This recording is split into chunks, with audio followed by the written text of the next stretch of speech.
The Hoofer by Walter M. Miller, Jr. Originally published in Fantastic Universe, September 1955. Narrated by Tom Trussel. They all knew he was a spacer because of the white goggle marks on his sun-scorched face, and so they tolerated him and helped him.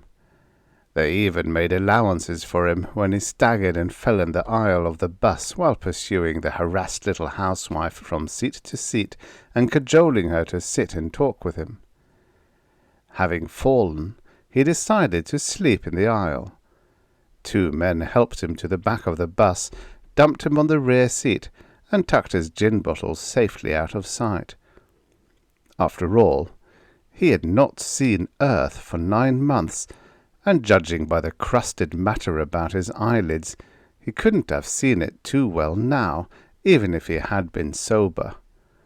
Glare blindness, gravity legs, and agoraphobia were excuses for a lot of things when a man was just back from Big Bottomless. And who could blame a man for acting strangely? Minutes later, he was back up the aisle and swaying giddily over the little housewife. "How," he said, "me Chief Broken Wing, you want a Indian wrestle?" The girl, who sat nervously staring at him, smiled wanly and shook her head. "Quiet little pigeon, aren't ya?" he burbled affectionately, crashing into the seat beside her. The 2 men slid out of their seats, and a hand clamped his shoulder. "Come on, Broken Wing, let's go back to bed." "My name's Hoagie," he said. "Big Hoagie Parker. I was just kidding about being an Indian." "Yeah, come on, let's go have a drink." They got him on his feet and led him stumbling back down the aisle.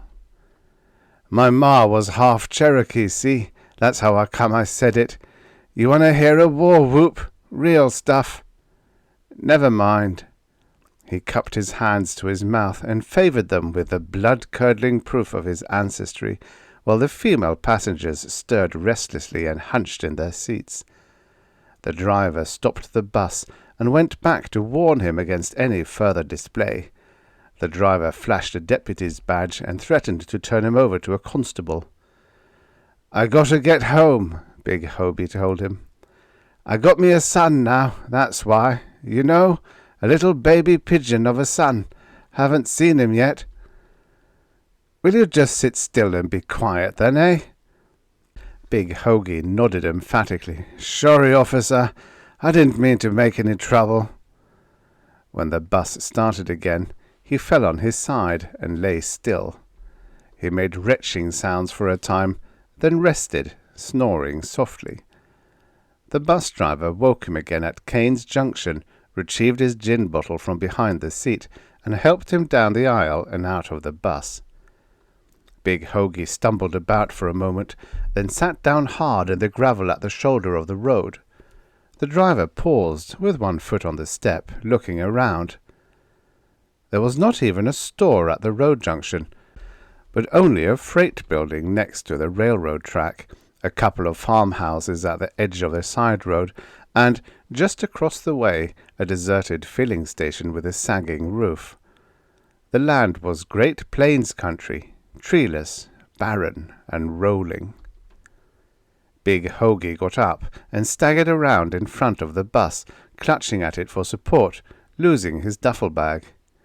"Hey, watch the traffic," the driver warned. With a surge of unwelcome compassion, he trotted around after his troublesome passenger, taking his arm as he sagged again. "You crossing?" "Yah," Hoagie muttered. "Let me alone. I'm okay." The driver started across the highway with him. The traffic was sparse, but fast and dangerous in the central 90-mile lane. "I'm okay," Hoagie kept protesting. "I'm a tumbler, you know. Gravity's got me. Damn gravity.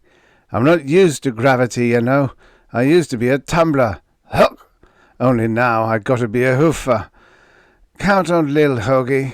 You know about Lil Hoagie?" "Yeah, your son. Come on." "Say, you got a son? I bet you got a son." "2 kids," said the driver, catching Hoagie's bag as it slipped from his shoulder. "Both girls." "Say, you ought to be home with them kids. Man ought to stick with his family. You ought to get another job." Hoagie eyed him owlishly, waggled a moralistic finger, skidded on the gravel as they stepped onto the opposite shoulder, and sprawled again. The driver blew a weary breath, looked down at him, and shook his head. Maybe it'd be kinder to find a constable after all. This guy could get himself killed wandering around loose. "Somebody supposed to meet you?" he asked, squinting around at the dusty hills. "Hook! Who, me?" Hoagie giggled, belched, and shook his head. "Nope. Nobody knows I'm coming.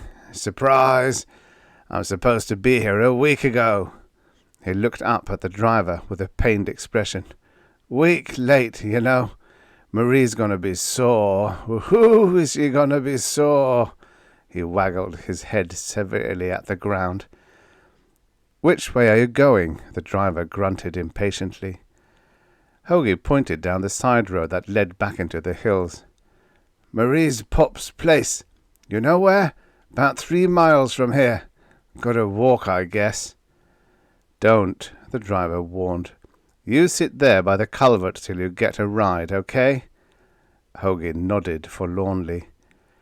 "Now stay out of the road," the driver warned, then hurried back across the highway. Moments later, the atomic battery-driven motors droned mournfully, and the bus pulled away. Big Hoagie blinked after it, rubbing the back of his neck. "Nice people," he said. "Nice bunch of people.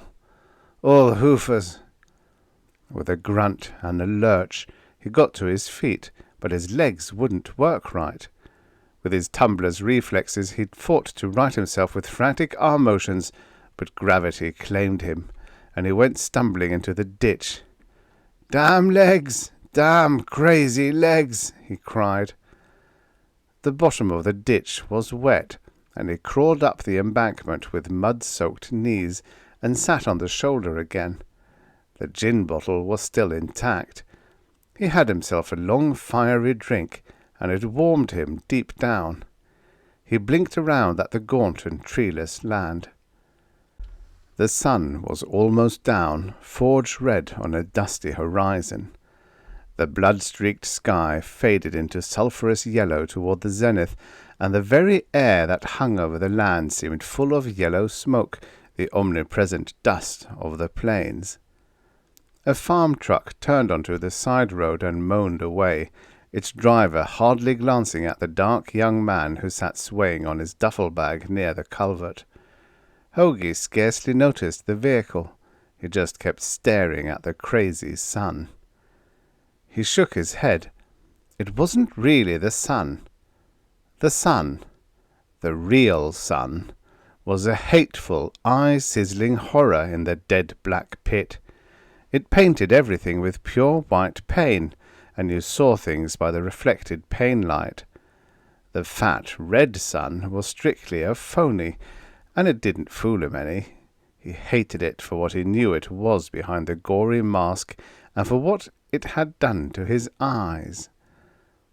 With a grunt, he got to his feet, managed to shoulder the duffel bag, and started off down the middle of the farm road, lurching from side to side and keeping his eyes on the rolling distances. Another car turned onto the side road, honking angrily. Hoagie tried to turn around to look at it, but he forgot to shift his footing. He staggered and went down on the pavement. The car's tires screeched on the hot asphalt. Hoagie lay there for a moment, groaning. That one had hurt his hip.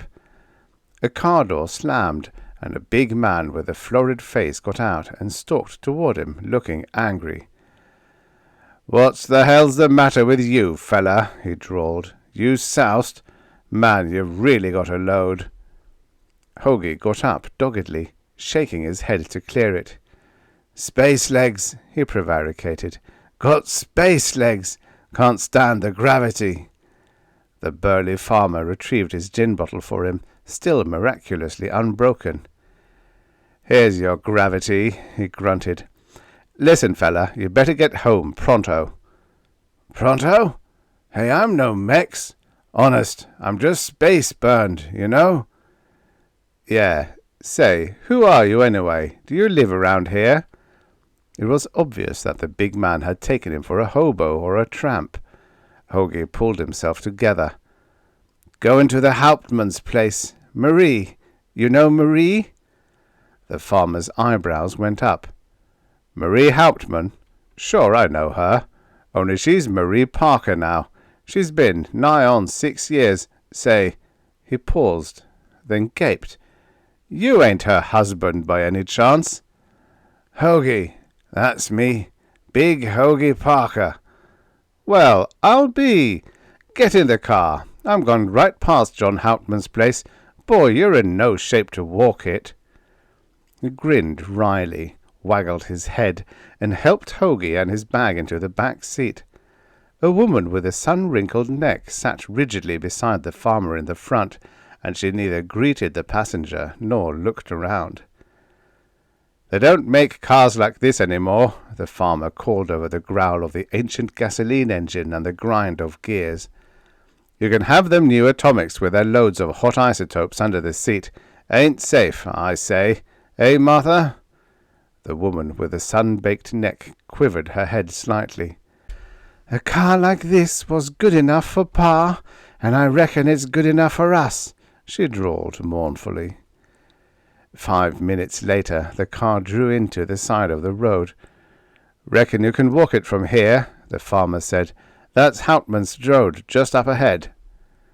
He helped Hoagie out of the car and drove away without looking back to see if Hoagie stayed on his feet.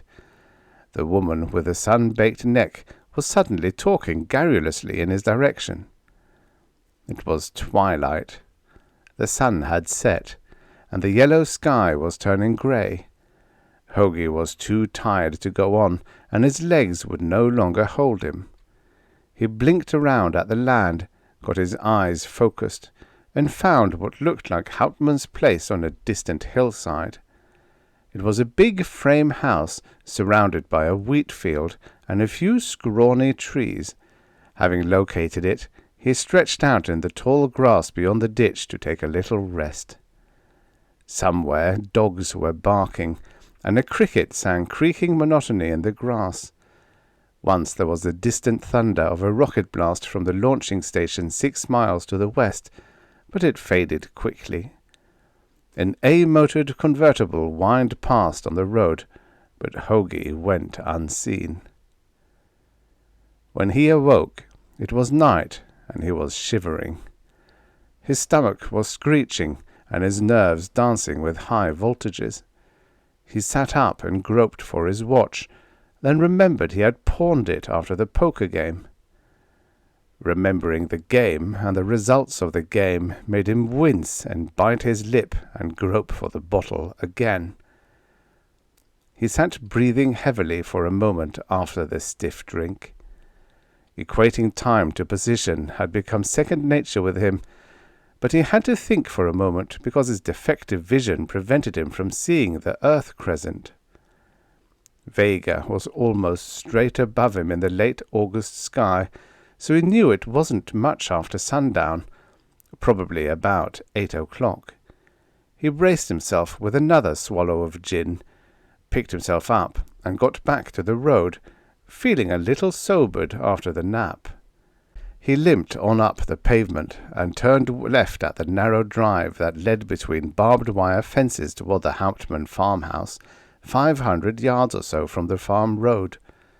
The fields on his left belonged to Marie's father, he knew. He was getting close to home and woman and child. He dropped the bag suddenly and leaned against a fence post, rolling his head on his forearms and choking in spasms of air. He was shaking all over, and his belly writhed. He wanted to turn and run. He wanted to crawl out in the grass and hide.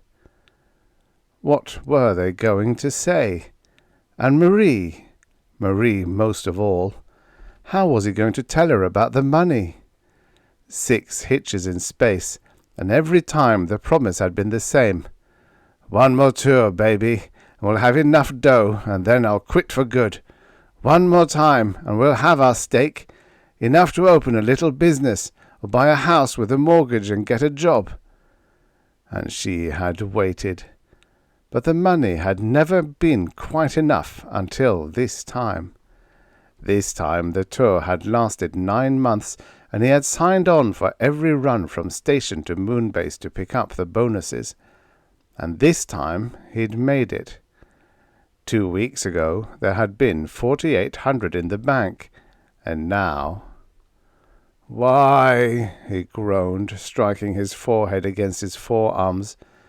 His arm slipped, and his head hit the top of the fence post, and the pain blinded him for a moment.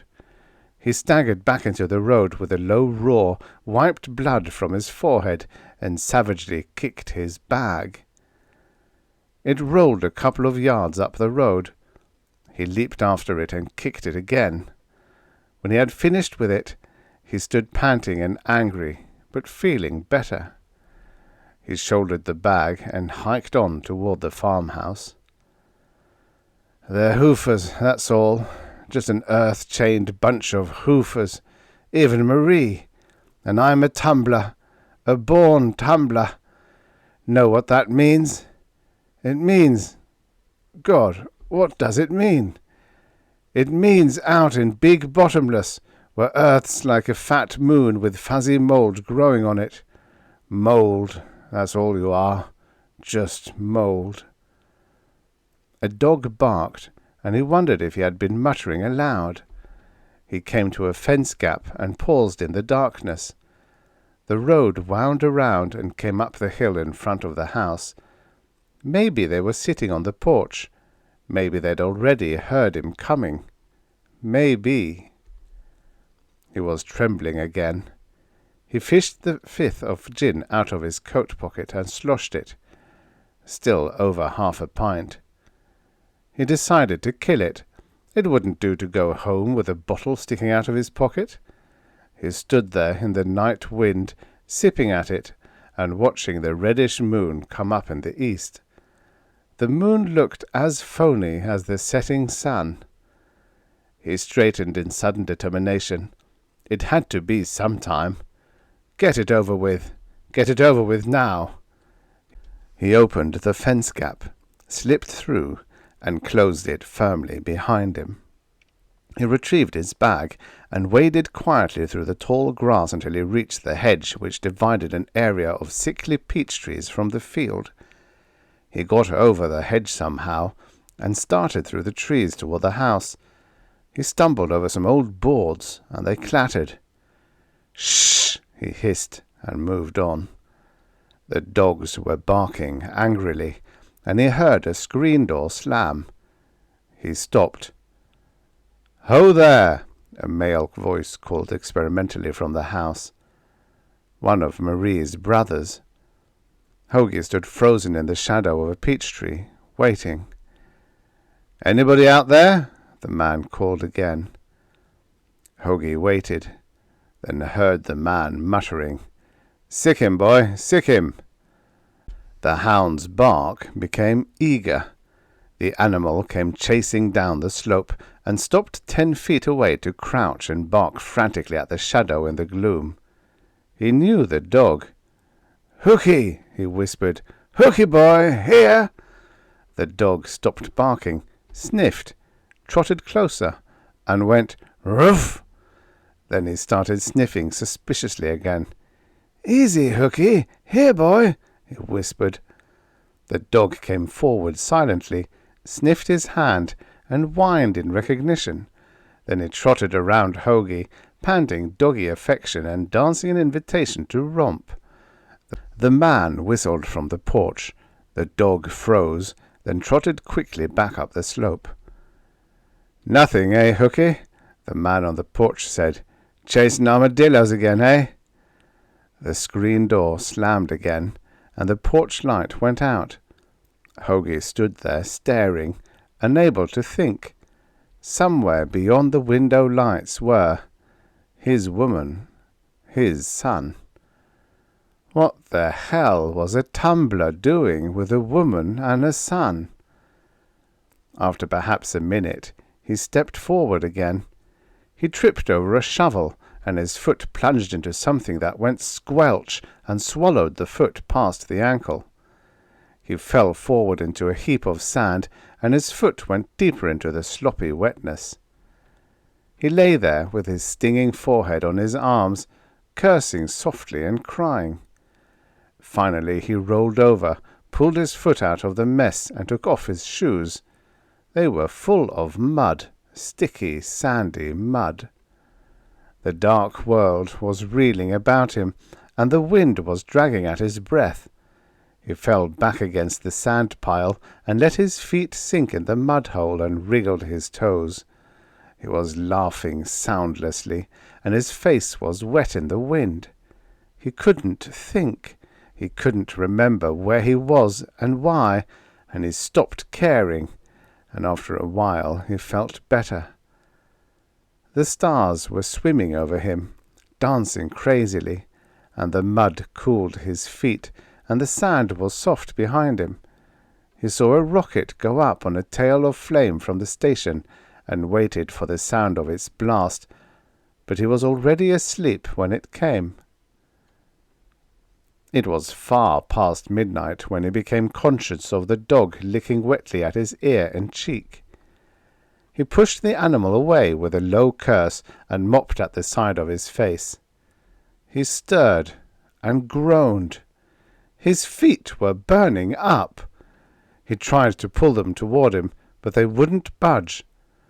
There was something wrong with his legs. For an instant he stared wildly around in the night. Then he remembered where he was, closed his eyes, and shuddered. When he opened them again, the moon had emerged from behind a cloud, and he could see clearly the cruel trap into which he had accidentally stumbled. A pile of old boards, a careful stack of new lumber, a pick and a shovel, a sand pile, heaps of fresh-turned earth, and a concrete mixer. Well, it added up. He gripped his ankles and pulled, but his feet wouldn't budge. In sudden terror he tried to stand up, but his ankles were clutched by the concrete too, and he fell back in the sand with a low moan. He lay still for several minutes, considering carefully. He pulled at his left foot. It was locked in a vice. He tugged even more desperately at his right foot. It was equally immovable. He sat up with a whimper and clawed at the rough concrete until his nails tore and his fingertips bled. The surface still felt damp, but it had hardened while he slept. He sat there stunned until Hooky began licking at his scuffed fingers. He shouldered the dog away and dug his hand into the sandpile to stop the bleeding. Hooky licked at his face, panting love. "Get away!" he croaked savagely. The dog whined softly, trotted a short distance away, circled, and came back to crouch down in the sand directly before Hoagie, inching forward experimentally. Hoagie gripped fistfuls of the dry sand and cursed between his teeth while his eyes wandered over the sky. They came to rest on the sliver of light, the space station, rising in the west, floating out in Big Bottomless where the gang was, Nichols and Guerra and Lavrenti and Fats, and he wasn't forgetting Kesey, the rookie who'd replaced him. Kesey would have a rough time for a while, rough as a cob. The pit was no playground. The first time you went out of the station in a suit, the pit got you. Everything was falling, and you fell with it. Everything. The skeletons of steel, the tire-shaped station, the spheres and docks in nightmare shapes, all tied together by umbilical cables and flexible tubes. Like some crazy sea thing they seemed, floating in a black ocean with its tentacles bound together by drifting strands in the dark tide that bore it. Everything was pain-bright or dead black, and it wheeled around you, and you went nuts trying to figure which way was down. In fact, it took you months to teach your body that all ways were down and that the pit was bottomless. He became conscious of a plaintive sound in the wind and froze to listen. It was a baby crying. It was nearly a minute before he got the significance of it. It hit him where he lived, and he began jerking frantically at his encased feet and sobbing low in his throat. They'd hear him if he kept that up. He stopped and covered his ears to close out the cry of his firstborn. A light went on in the house, and when it went off again, the infant's cry had ceased. Another rocket went up from the station, and he cursed it. Space was a disease, and he had it. "Help!" he cried out suddenly. "I'm stuck! Help me! Help me!" He knew he was yelling hysterically at the sky and fighting the relentless concrete that clutched his feet, and after a moment he stopped. The light was on in the house again, and he heard faint sounds. The stirring about woke the baby again, and once more the infant's wail came on the breeze. "Make the kid shut up! Make the kid shut up!" But that was no good. It wasn't the kid's fault. It wasn't Marie's fault. No fathers allowed in space, they said, but it wasn't their fault either. They were right, and he had only himself to blame. The kid was an accident, but that didn't change anything. Not a thing in the world. It remained a tragedy. A tumbler had no business with a family. But what was a man going to do? Take a skinning knife, boy, and make yourself a eunuch. But that was no good either. They needed bulls out there in the pit, not steers. And when a man came down from a year's hitch, what was he going to do? Live in a lonely shack and read books for kicks? Because you were a man, you sought out a woman. And because she was a woman, she got a kid, and that was the end of it. It was nobody's fault. Nobody's at all. He stared at the red eye of Mars low in the southwest. They were running out there now, and next year he would have been on the long, long run. But there was no use thinking about it. Next year and the years after belonged to little Hoagie. He sat there with his feet locked in the solid concrete of the footing, staring out into big bottomless while his son's cry came from the house, and the Houtman menfolk came wading through the tall grass in search of someone who had cried out. His feet were stuck tight, and he wouldn't ever get them out. He was sobbing softly when they found him.